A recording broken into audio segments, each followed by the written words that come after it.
Okay, this video is going to be on the things that can affect the resistance of a wire.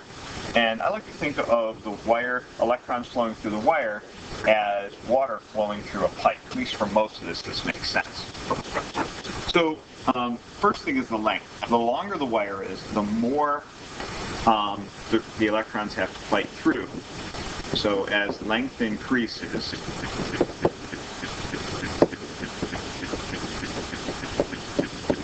the resistance increases.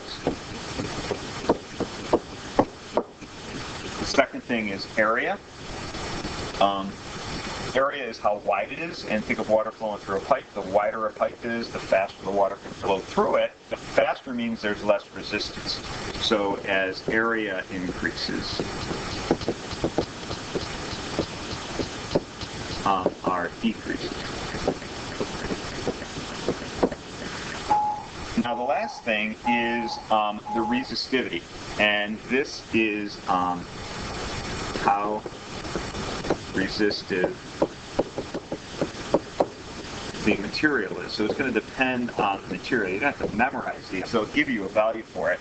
But a conductor like copper would have very low resistivity. An insulator would have a very high resistivity. And the last thing, temperature has an effect on resistivity. For most materials, as temperature increases, the resistivity increases. So hotter things generally have more resistance than cooler things. The equation for it is R is rho L over A. So again, as length increases, resistance is going to increase. As area increases, though, resistance is going to decrease. So this is one way I remembered, actually. What are the characteristics of a good wire? For a good wire, we want low resistance. So for low resistance, we want it to be short, because longer ones have more resistance. Okay.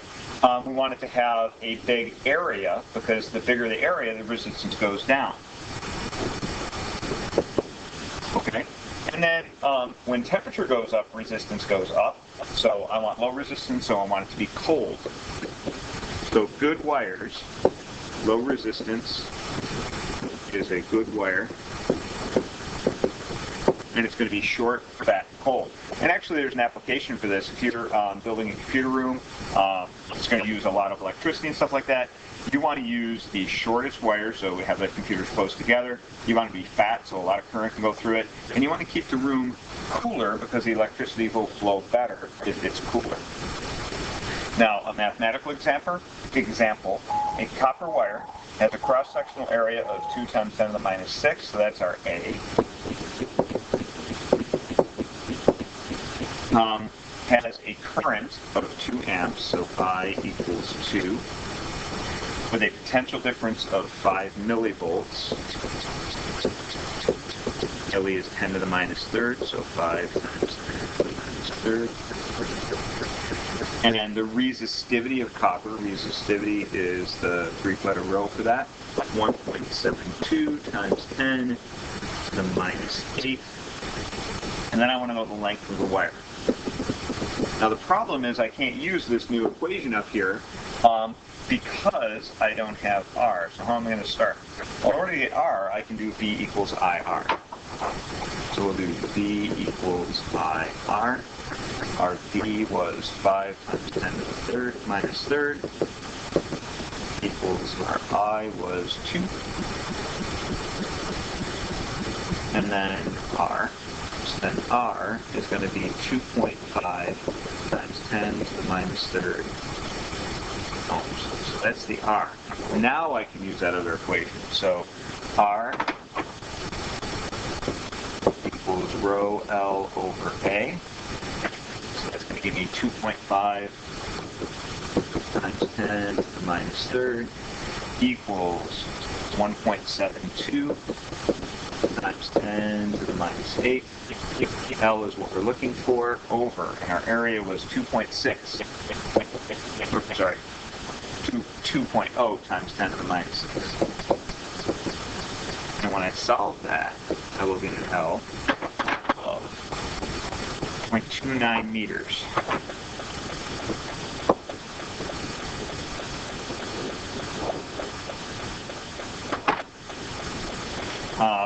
another example, what would happen to the resistance of wire if the cross-sectional area tripled?